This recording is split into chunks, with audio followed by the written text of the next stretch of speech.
Shri Sardar Patel primary school Gujarati medium આપણે પ્રકરણ number 3 સુધી પૂર્ણ કરેલું છે। હવે આવે છે પ્રકરણ નંબર 4 જેનું નામ છે સાદા સમીકરણ।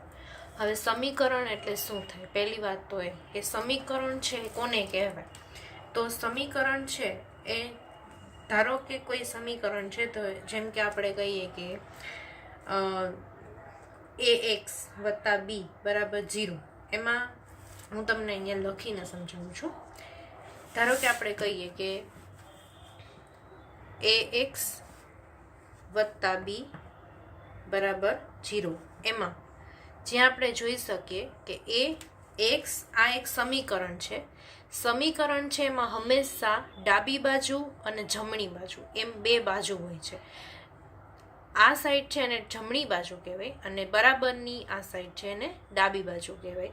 હવે સમીકરણ ત્યારે જ શક્ય બને કે જે જમણી બાજુ છે એના બરાબર ડાબી બાજુ હોય। જમણી બાજુ છે એમને આપણે જબા તરીકે ઓળખીશું, એના બરાબર ડાબી બાજુ હોય તો આ એક પરફેક્ટ સમીકરણ કહેવાય છે। જો જમણી બાજુ ડઝ નોટ ઇક્વલ ટુ ડાબી બાજુ હોય તો સમીકરણ બનતું નથી। હવે અહીંયા તમને એક સમીકરણ આપ્યું છે જ્યાં a b આ સંખ્યાઓ જે છે a અને b એ અચળ સંખ્યા છે, એની કિંમત તમને આપેલી હોય। ધારો કે તમને a બરાબર આપેલા છે, b બરાબર આપેલા છે, પછી તમારે આ સમીકરણ છે એમાં a બરાબર એની કિંમત લખી અને x ની કિંમત શોધવાની રહે છે। એવા તમને દાખલા આગળ આવી શકે છે। સમીકરણ છે એ ઘાતવાળા પણ હોઈ શકે અને ઘાત વગરના પણ હોઈ શકે છે। તો અહીંયા આપણે જે ભણીશું એ લગભગ તો તમારે ઘાત વગરના સમીકરણો આવશે, કારણ કે આ જે તમારે સમીકરણ છે એની થોડીક બેઝિક શરૂઆત છે। ડાબી બાજુ અને જમણી બાજુનું મૂલ્ય સરખું હોય છે। સમીકરણના ઉકેલને સમીકરણનું બીજ પણ કહેવાય છે। સમીકરણનો તમે ઉકેલ કરો તો એને શું કહેવાય? સમીકરણનું બીજ આ નામે પણ તેને ઓળખવામાં આવે છે। હંમેશા સમીકરણમાં ડાબી બાજુથી જમણી બાજુ કે જમણી બાજુથી ડાબા પદ સુધી લઈ જતા તેનું ચિહ્ન બદલાય છે। જેમ કે સરવાળાના હોય તો બાદબાકી લેવાય। ધારો કે આમાં તમને એમ કહેવા માંગે છે કે જ્યારે પણ સમીકરણ છે એનું તમે સમીકરણ બીજ કાઢતા હોય એટલે કે એનો જવાબ ગોતતા હોય ત્યારે ડાબી બાજુ હોય અને એને આપણે જમણી બાજુ લઈ જાય અથવા તો જમણી બાજુ હોય અને ડાબી બાજુ લઈ જાય તો એમાં નિશાનીમાં ફેરફાર આવે છે। વત્તા હોય તો ઓછાની નિશાની, સરવાળાની હોય તો બાદબાકી લેવાય, બાદબાકીમાં હોય તો સરવાળાની લેવાય, ગુણાકારમાં હોય તો તેને ભાગાકારમાં લેવાય અને ભાગાકારમાં હોય તો ગુણાકારમાં લેવાય। સમીકરણમાં ડાબી બાજુ અને જમણી બાજુની વિગતોની અદલાબદલી થઈ શકે છે, સમીકરણ તેને જ કહેવાય છે। સમીકરણ છે એમાં ડાબી બાજુથી જમણી બાજુ આપણે ફેરફાર કરી શકીએ છીએ એટલે જ તેને શું કહેવાય છે? સમીકરણ। તો આ તમને મેં સમીકરણની બેઝિક માહિતી આપી। હવે આપણે એના માટે જોઈએ દાખલા નંબર પહેલો, પ્રકરણ 4 છે એમાં સ્વાધ્યાય નંબર 4.1 એમાં આપણે દાખલા નંબર પહેલો જોઈએ। તો દાખલા નંબર પહેલામાં આપણે એવું કહે છે કે આપેલા કોષ્ટકમાં તમારે છેલ્લું ખાનું પૂરવાનું છે, એમાં હા કે નાનો જવાબ તમારે લખવાનો છે। હવે અહીંયા તમને એક સમીકરણ આપેલ છે x વત્તા 3 બરાબર 0। હું તમને પહેલો દાખલો કરાવું છું એટલે તમને ખ્યાલમાં આવશે। x વત્તા 3 બરાબર 0 એમ તમને દાખલો આપેલો છે। હવે આ દાખલામાં તમારે કિંમત x ની કિંમત કેટલી લેવાની છે? 3 લેવાની છે। હવે આપણે અહીંયા કરીએ x વત્તા 3 બરાબર એટલે x ની કિંમત શું આપણે લેવાની કીધી? 3। તો 3 વત્તા 3 બરાબર કેટલા થાય? 6। તો તે જમણી બાજુ બરાબર નથી, કારણ કે અહીંયા તો બરાબરની આ સાઈડ તમને 0 આપ્યું છે અને બરાબરની આ સાઈડ છે એમાં 6 જવાબ આવે છે। તો આ સમીકરણ છે એનું સમાધાન છે શું મળશે તમને? નામાં મળશે, બરાબર। તો આ પહેલો દાખલો આપણે કર્યો। હવે તમારે બીજો દાખલો છે x વત્તા 3 બરાબર 0 જેમાં તમારે x ની કિંમત લેવાની છે 0। હવે x વત્તા 3 બરાબર 0 વત્તા 3 બરાબર શું આવશે? 0 વત્તા 3 કરીએ એટલે જવાબ આવે 3। તો એ પણ જમણી બાજુ બરાબર નથી. તો પણ અહીંયા શું છે? 0 છે ને અહીંયા 3 છે, તો બે સરખા થતા નથી. તો સમીકરણનું સમાધાન શું આવશે? ના. બરાબર. હવે આપણે કરીએ ત્રીજું. x + 3 બરાબર 0. એક્સની કિંમત લેવાની છે -3. x + 3 બરાબર -3 + 3. -3 + 3 કરીએ તો શું આવે? 0. અને તમને બરાબરની આ સાઈડ પણ 0 છે, એટલે 0 અને 0 એટલે જમણી બાજુ છે એ એની સાથે મેચ થાય છે, તો સમાધાન આવશે હા. આવી રીતે તમારે હા અને નામાં જવાબ લખવાનો છે. ત્યારબાદ છે ચોથું. ચોથામાં તમને એવું કીધું છે x - 7 બરાબર -1. બરાબર. એક્સની કિંમત લેવાની છે 7. બરાબર. એક્સની કિંમત 7 લેવાની છે. તો હવે શું મળશે?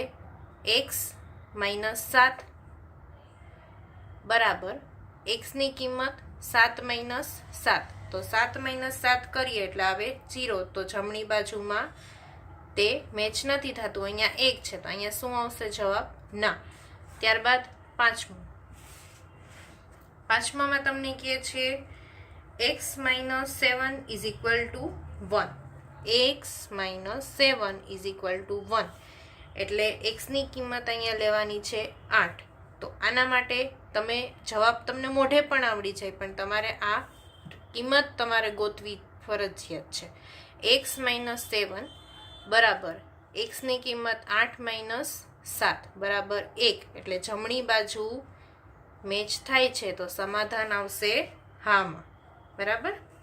હવે આવે છે છઠ્ઠું. 5x બરાબર 25. જ્યાં એક્સની કિંમત લેવાની છે 0. બરાબર. 5x 25. એક્સની કિંમત આપણે 0 મૂકીએ,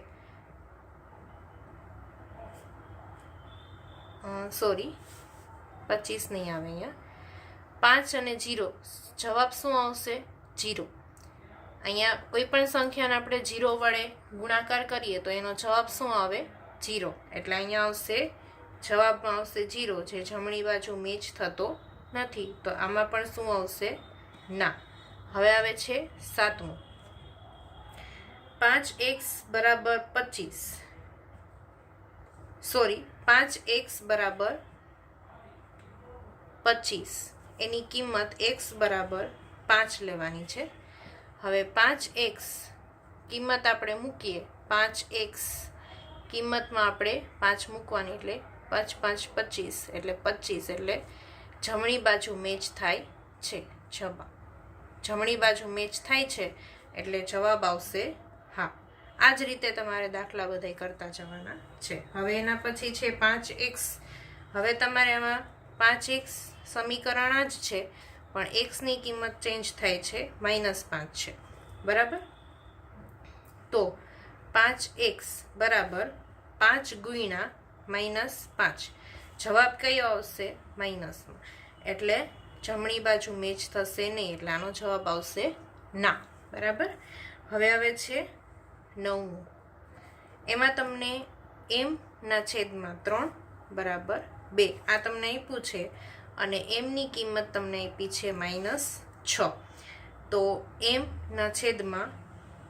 તો mની કિંમત આપણે મૂકીએ -6/3. હવે આપણે અહીંયા જોઈએ તો 3 × 2 = 6 અને 3 × 1 = 3. 3 કટ થશે -2. અહીંયા તમને જવાબ આવશે કયો? -2. પણ અહીંયા તમને +2 આપ્યા, એટલે જમણી બાજુ મેચ નહીં થાય, એટલે આનો જવાબ આવશે ના. ત્યારબાદ 10મું સમીકરણ એ જ છે. m/3 બરાબર 2 અને m બરાબર તમારે મૂકવાના છે 0. હવે m/3 બરાબર 0/3 બરાબર 0, એટલે જમણી બાજુ મેચ થશે નહીં, એટલે આવશે ના.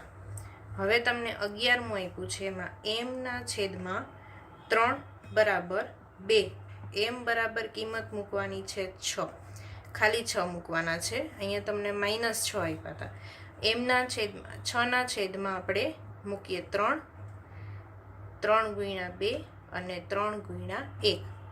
3 3 ઉડી જશે, 2 જમણી બાજુ મેચ થાય છે એટલે આવશે જવાબમાં હા. તો આ પહેલો દાખલો છે તમારો અહીંયા પૂર્ણ થાય છે. તમને અહીંયા સમીકરણ, કિંમત એમ તમે આપેલું છે, એમાં તમારે સમાધાન કરવાનું છે અને હા અને નામાં જવાબ લખવાનો છે. ટેક્સ્ટ બુકમાં તમને આ કોલમ આપેલી નથી, પણ તમે જ્યારે વર્કબુકમાં તમે જ્યારે ચોપડામાં તમે આ દાખલો ગણો ત્યારે તમારે આ કોલમ છે બનાવવાની છે અને આ જ રીતે તમારે દાખલા ગણવાના છે. તો જ તમને ખબર પડશે કે આનો હા જવાબ કઈ રીતે આવ્યો, આનો ના જવાબ કઈ રીતે આવ્યો. તો આ તો તમને એક સાદી અને સિમ્પલ એવા સમીકરણના દાખલા છે. આના કરતાં તમે આગળ જ્યારે જશો ત્યારે તમને મોટા દાખલા, એક પેજના દાખલા પણ આવી શકે છે. તો હવે આપણે કરીએ દાખલા નંબર 2. એમાં તમને આપેલું છે કૌંસમાં આપેલી કિંમતો, કૌંસમાં આપેલી કિંમતો આપેલા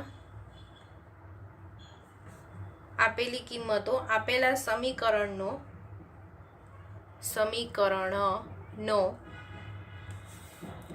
ઉકેલ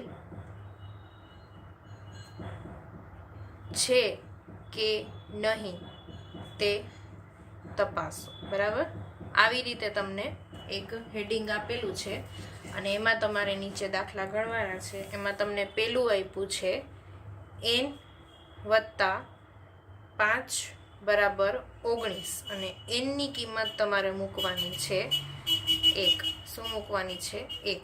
હવે n ની કિંમત બરાબર આપણે શું મૂકવાનું? હવે જ્યારે પણ તમે આ દાખલો ગણો ત્યારે હંમેશા ડાબા બરાબર શું આપ્યું છે? n વત્તા 5. આ ડાબી બાજુ છે, આ જમણી બાજુ છે. n વત્તા 5 બરાબર. હવે આપણે અહીંયા n બરાબર 1 મૂકીશું. 1 વત્તા 5, n ની કિંમત તમને 1 આપેલી છે. n બરાબર 1 મૂકતા આ તમારે કૌંસમાં લખવું ફરજિયાત છે. તો 1 વત્તા 5 કેટલા થશે? 6. પણ તમને અહીંયા આપ્યા છે કેટલા? તો ડઝ નોટ ઇક્વલ ટુ જમણી બાજુ. હવે તમારે અહીંયા લખવાનું છે ડાબા એટલે ડાબી બાજુ, ડઝ નોટ ઇક્વલ ટુ જમણી બાજુ. એટલે છેલ્લે તમારે n બરાબર 1 એ n વત્તા 5 બરાબર 19 નો ઉકેલ નથી. આ રીતે તમારે દાખલો ગણવાનો છે. હવે એ જ રીતે તમે બીજો દાખલો આપણે જોઈએ.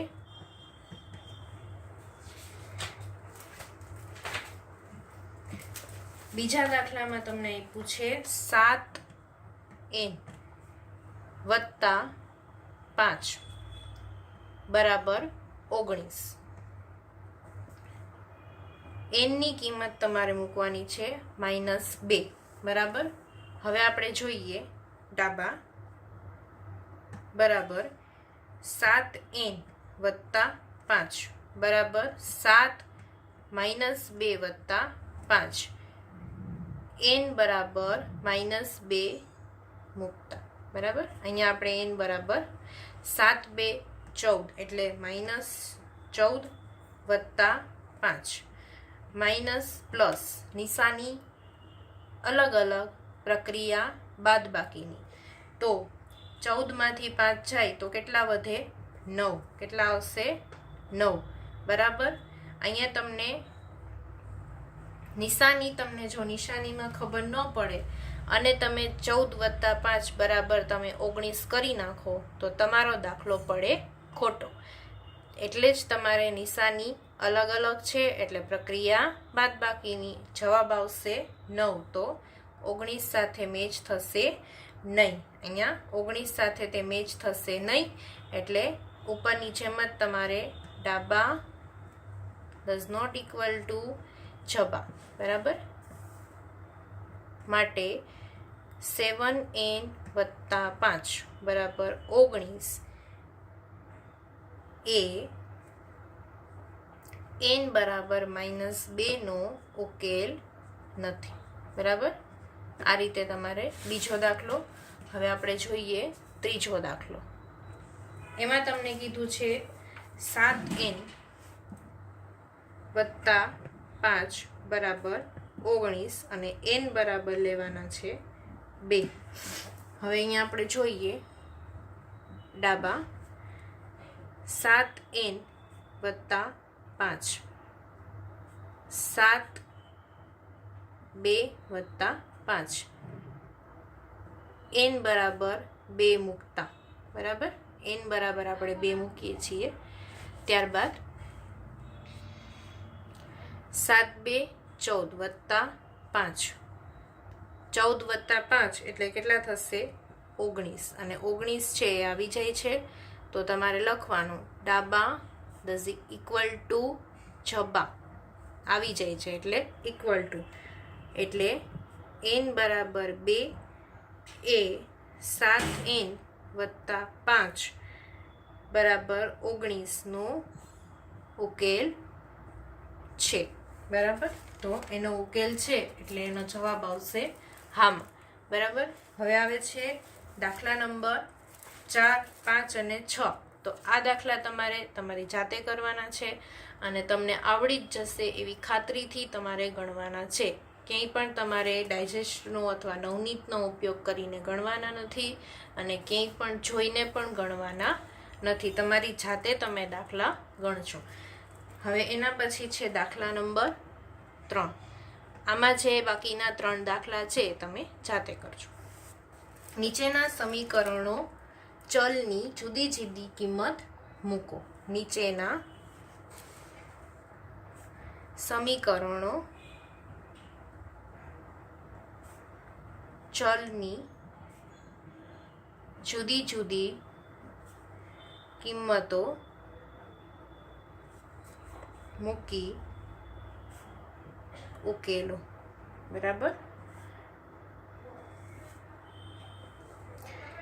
એમાં તમને પ્રયત્ન અને ભૂલની રીતે આવું તમને કોષ્ટકમાં આપેલું છે, કૌંસમાં આપેલું છે. હવે એમાં પહેલો દાખલો. બરાબર, તમે આમાં ધ્યાન રાખજો. પહેલો દાખલો હું ગણું છું. 5p વત્તા 2 બરાબર 17. આ તમારે કરવાનું છે. હવે અહીં તમે p બરાબર 0, 1, 2. હવે અહીંયા તમને શું કીધું છે કે 5p વત્તા 2 બરાબર 17. આ છે એ ચલની જુદી જુદી કિંમત તમારે મૂકી અને ઉકેલવાના છે. હવે p બરાબર તમારે અહીંયા તમને શું લેવાનું છે એ તમને કીધું નથી, તો તમારે આ દાખલામાં ચલની જે કિંમત છે એ જુદી જુદી કિંમતો મૂકીને ઉકેલવાના છે. હવે જ્યારે પણ તમને ખબર નથી કે p બરાબર તમે શું મૂકશો તો એનો જવાબ 17 આવશે, તો તમારે આ પરિસ્થિતિમાં તમારે શું કરવાનું છે કે p ની કિંમત છે તે તમારે 0 થી ચાલુ કરવાની છે. 0, 1, 2, 3, 4 જ્યાં તમને આ સમીકરણમાં બરાબર 17 મળી જાય ત્યાં તમારે અટકી જવાનું છે. બરાબર, તો અહીં તમારે p બરાબર 0, 1, 2, 3 એવી રીતે તમારે કિંમતો લેવાની છે.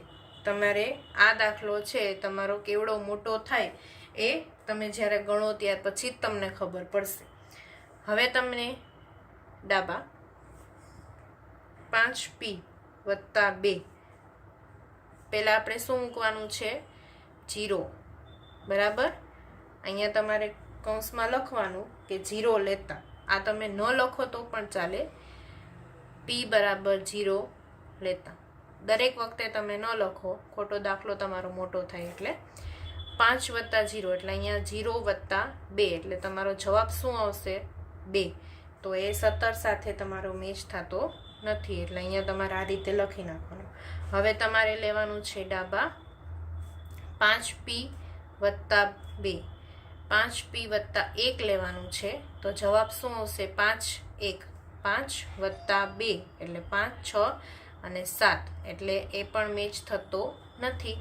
હવે તમે લેશો 1 લઈ લીધો, હવે કેટલા લેવાના છે 2, તો 5 અહીંયા આપણે 2 લઈએ વત્તા 2, 5 2 10 વત્તા 2 બરાબર કેટલા થશે 12. તો એ પણ મેચ થતા નથી. તો ડાબા ડઝ નોટ ઇક્વલ ટુ જબા અહીંયા તમે બધામાં લખવાનું રહેશે. ડાબા ડઝ નોટ ઇક્વલ ટુ જબા, અહીંયા પણ ડાબા ડઝ નોટ ઇક્વલ ટુ જબા. તો અહીંયા દરેકમાં તમારે ડાબા ડઝ નોટ ઇક્વલ ટુ જબા એમ લખવાનું રહેશે. હવે તમારે અહીંયા 2 મૂકી કિંમત, હવે ડાબા બરાબર 5p વત્તા 2. હવે આપણે કિંમત 3 મૂકી એટલે 5 3 વત્તા 2, 5 3 15 વત્તા 2 તો 17. એટલે આ જવાબ તમારો આવી જાય છે. એટલે ડાબા ઇક્વલ ટુ જબા. તો આપણે p ની કિંમત આપણે 3 લઈએ ત્યારે આ જવાબ તમને મળશે. એટલે તમારે છેલ્લે તમારે લખવાનું છે આમ p બરાબર 3 કિંમત માટે સમીકરણ નું સમાધાન થાય છે. એટલે p બરાબર 3 એ શું છે એ 5p વત્તા 2 બરાબર 17 નો ઉકેલ છે. બરાબર. ત્યારબાદ દાખલા નંબર 4માં નીચે આપેલા વિધાનોનો સમીકરણ સ્વરૂપે લખો. એ તમને કીધું છે x અને 4 નો સરવાળો 9 છે. તો x વત્તા 4 બરાબર એનો સરવાળો 9 છે. x વત્તા 4 બરાબર 9. y માંથી 2 બાદ કરતા 8 મળે. y માંથી 2 બાદ કરતા 8 મળે. આ તમે સમીકરણ સ્વરૂપે લખો છો. વિધાનોને સમીકરણ સ્વરૂપે લખવાના છે. ત્યારબાદ a ના 10 ગણા 70 છે. a ના 10 ગણા 70 છે.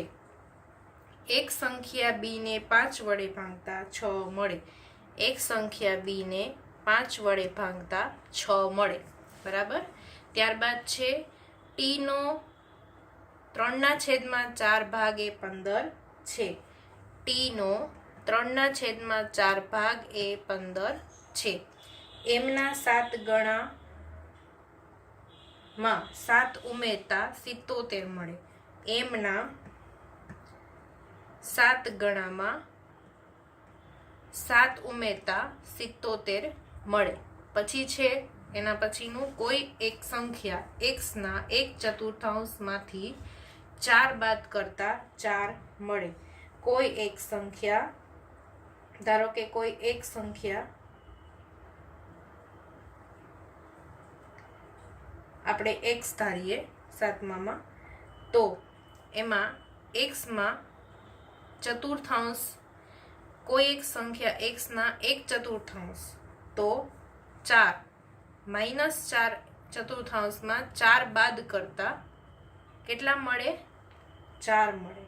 તો કોઈ એક સંખ્યા x ના 1/4 માંથી 4 બાદ કરતા 4 મળે.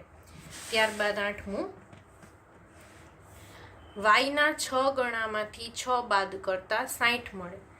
y ના 6 ગણામાંથી 6y એમાં 6 બાદ કરતા 60 મળે. જો તમે z ના ત્રીજા ભાગમાં 3 ઉમેરો, z ના ત્રીજા ભાગમાં 3 ઉમેરો તો 30 મળે. બરાબર.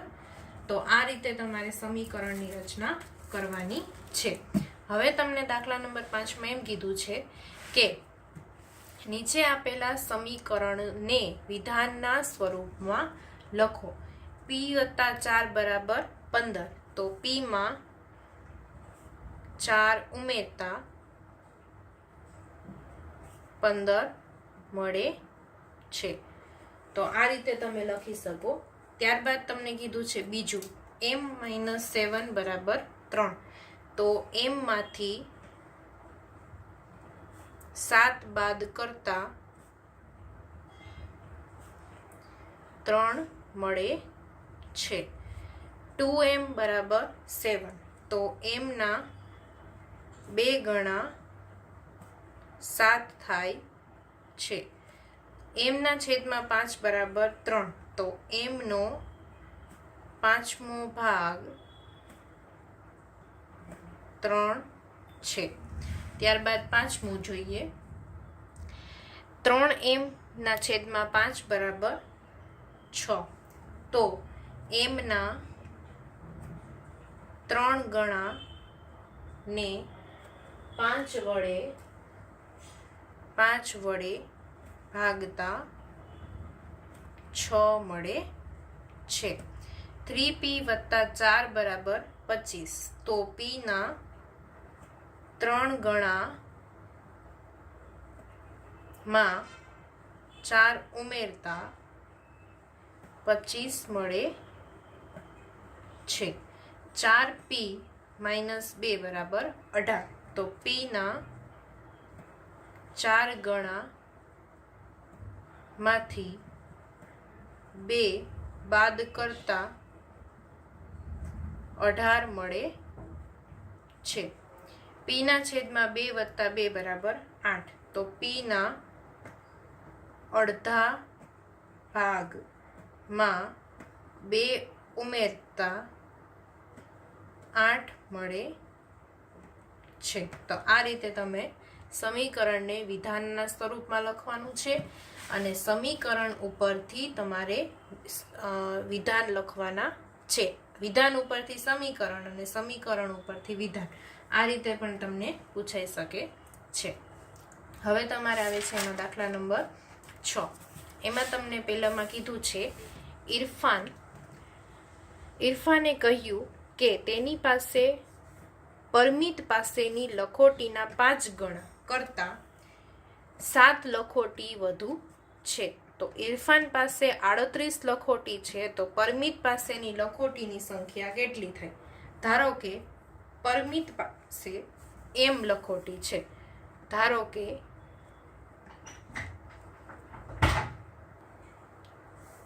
કે પરમિત પાસે m લખોટી છે, બરાબર. તો પરમિત પાસેની લખોટીના 5 ગણા. હવે અહીં શું કીધું છે? પરમિત પાસેની લખોટીના 5 ગણા કરતા 7 લખોટી વધુ છે. તો 5 ગણા એટલે 5 ગણા થાય, બરાબર, 5m થાય. હવે ઇરફાન પાસેની લખોટી બરાબર પરમિત પાસેની લખોટી ના 5 ગણા, બરાબર, 5 ગણા વધુ છે. વધુ 5 ગણામાં 7 લખોટી વધુ છે, બરાબર. તો હવે ઇરફાન પાસેની લખોટી બરાબર 5m વત્તા 7. તો પરંતુ ઇરફાન છે એની પાસે 38 લખોટી છે. અહીંયા તમને કીધું છે એની પાસે, ઇરફાન પાસે કેટલી લખોટી છે? ઇરફાન પાસે 38 લખોટી છે. તો એને કેમ લખાય? 5m વત્તા 7. આપણે આ રીતે લખ્યું છે ઉપર, એટલી લખોટી છે. તો એને કઈ રીતે લખી શકાય? 5m વત્તા 7 બરાબર 38, બરાબર. હવે અહીં જોઈ શકો છો ઇરફાનને કહ્યું કે પરમિત પાસેની 5 ગણી લખોટીમાં 7 વધુ, એટલે બરાબર 38 લખોટી એની પાસે પરમિત પાસે છે એ આટલી છે અને ઇરફાન પાસે 38 છે, એમાં 5 ગણી લખોટી, એમાં 7 વધુ, બરાબર. તો 5m વત્તા 7. હવે એના પછી બીજો દાખલો છે. લક્ષ્મીના પિતા 49 વર્ષના છે, તે લક્ષ્મીની ઉંમરના 3 ગણાથી 4 વર્ષ મોટા છે. ધારો કે, હવે અહીંયા ધારવાનું છે, ધારો કે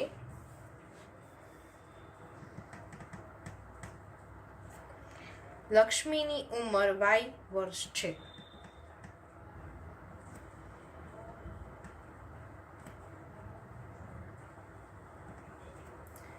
લક્ષ્મી ની ઉંમર ના 3 ગણા 3y થાય, બરાબર. તો હવે લક્ષ્મી ના પિતાની ઉંમર બરાબર લક્ષ્મીની ઉંમર એના 3 ગણા, ઉંમરના 3 ગણા, એટલે 4 વર્ષ વત્તા 4 વર્ષ, બરાબર. એટલે લક્ષ્મીના પિતાની ઉંમર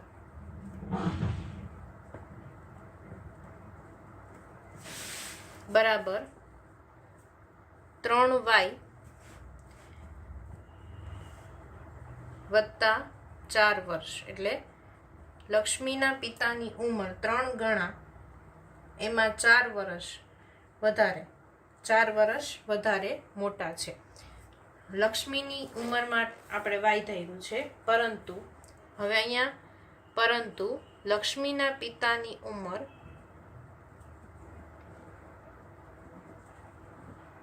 કેટલી છે? લક્ષ્મીના પિતાની ઉંમર છે 49 વર્ષ. તો આ રીતે લખી શકાય, 3y વત્તા 4 બરાબર 49, બરાબર. તો આ રીતે સમીકરણ બનશે. આના પછી તમને 2 દાખલા આપ્યા છે, એ દાખલા છે તમે જાતે કરવાના છે. એટલે અહીંયા તમારે સ્વાધ્યાય નંબર 4.1 પૂરું થાય છે, અને આના પછી આવશે સ્વાધ્યાય નંબર 4.2. Thank you.